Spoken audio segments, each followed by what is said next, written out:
So thank you everyone for sticking around.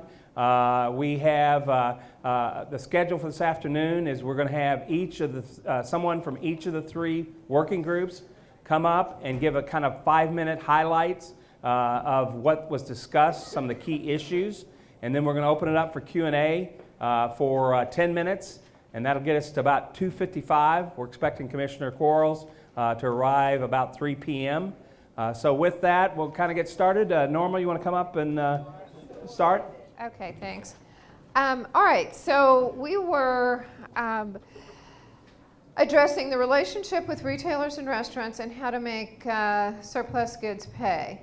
And our conversation gravitated toward, we had larger producers and smaller producers in our group, and our conversation gravitated toward actually a couple of those things, but we started on a conversation about co-ops in rural areas where farmers don't have to be present all the time, but can actually get their goods out to the marketplace. Along the order of, and it's a kind of an interesting comparison, but the antique mall where, I think we've all been there, where you go, there's a bunch of different booths, but there's only 3 or 4 actual booth owners there at any one time, and they take care of everybody. So that was a model that was talked about for being in downtown areas.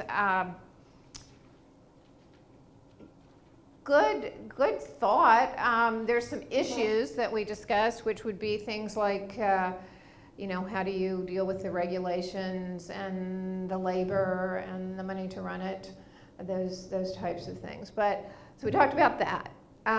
Processing facilities for small farmers and farmers that cannot produce items in the correct form, and that goes to some restaurants, but also mostly educational institutions. The corn that the farmer has to sell but can't deliver in cleaned and in the proper length of pieces. Those processing facilities have been discussed, I know, in a lot of different forms. Kitchens that will actually act as a go-between. It's been tried in different areas in the state. Some have been semi-successful, some haven't. So that's an area that we feel like is a challenge and needed more study. Distributor and contract companies using more local. We talked about that this morning. I came back around to that this afternoon. The ability to get the same price for your product locally that the large distributor or contract company will pay for that same thing from California or another market has not always been easy, and that's one that we thought really needs some work. Also, local distributors that are willing to go the extra mile to work with local producers and use their products, a challenge. More place to sell product seconds and products that don't look like they quote, belong in the grocery shelf because they don't fit the bill of the very pretty tomato or the very pretty orange. They're most often better than what you're going to see, but people won't buy it. So overcoming that, finding markets for that, getting our retailers to use and restaurants to pick that up and use it is the final challenge. So, and these are, thank you.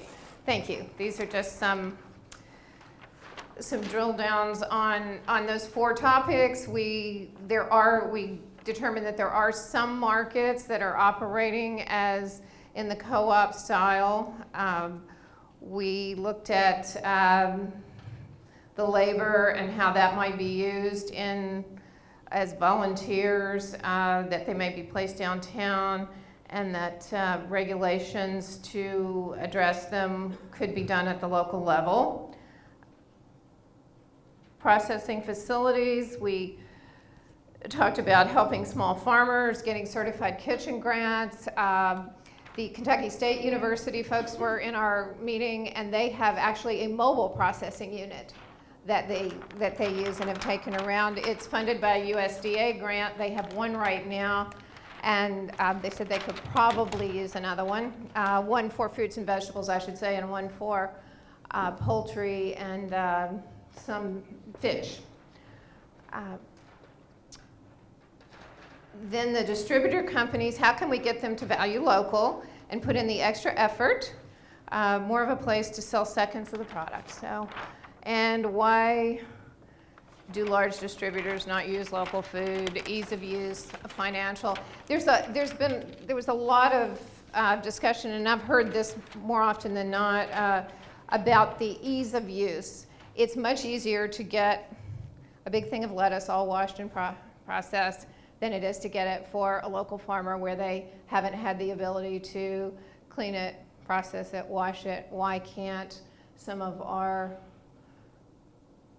educational institutions, other large providers of meals, go the extra mile and put in some of those, the ability to do some of that sort of thing? So that's what we covered. If anybody that was in our group would like to add anything, please, I invite you to do that. Yeah, what else wasn't, first of all, who else in the group have anything to add that Norma didn't articulate? If not, part of this process today, not only the breakout groups, but this part of the session is what wasn't included that kind of fit under that kind of category of local foods and market share and the like. What wasn't included there? Mm-hmm. Well, unfortunately, one of the things we'd had to leave. We did not have a chef in our group, so we could have been able to explore that further if we had, because I know that's, they have their own special set of concerns, and so many of them have done such a good job. But as we talked this morning, there's still the issue of getting it into some of the more standard restaurant groups that don't use local. What else should be on this list for our planning purposes going forward? Anybody? They must have done pretty well. Stephanie, you want to come down here and tell us about Glen, Kentucky? Because we talked about excess food, our secondary market for food, but I thought if you'll come down here, give you a chance to chat about that. Yeah, that is the other thing that was missing. Stephanie, we needed her in our group. She's going to need this too. Okay. Wow, good thing I know Glen, Kentucky well. I'm prepared for the Oh, wait, now we're all tangled up. Here we go. This is from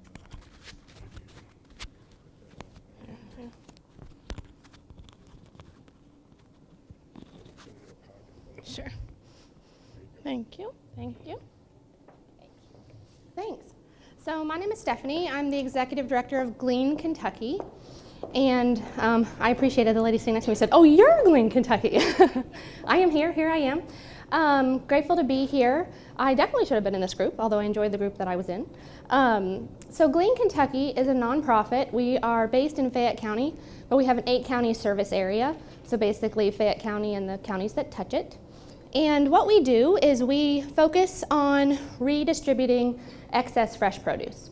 So those seconds, thirds, fourths, on down the line, basically anything that is still edible, but maybe has a difficult time selling because of its appearance, because of how close it is to being ripe or overripe. What we do is we try to intercept that produce before it is thrown away or tilled under or composted, and take it to a network of agencies that feed people in need. So we don't feed people directly, we don't grow food, we're sort of the in-between. We connect excess produce with agencies that focus on feeding or agencies that focus on other social services and have feeding as a component of what they do, in an effort to increase the nutrition of the meals that are being provided to those in need in our community. We touched on that earlier. It's not just a lack of food, but a lack of nutrition, and that's something that's very important to Glen, Kentucky, trying to address. So. Any other questions for Stephanie? Okay, one, Laura. If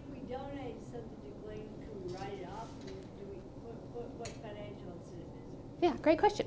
So there is currently a tax credit. At the state level, it's 10% of the retail value of the food. The burden is on you to record what you donate and the value of it. Glean Kentucky can't value it for you, but we do keep detailed records of weights and things like that so we can support you. Yep, great question. Other questions? You pick it up, correct? Yeah, so we don't pay for the food, but we do have a network of volunteers who can limit the cost to donating. We both pick up food from a retail environment as well as harvest food from a farm or garden or whatever it may be. Question.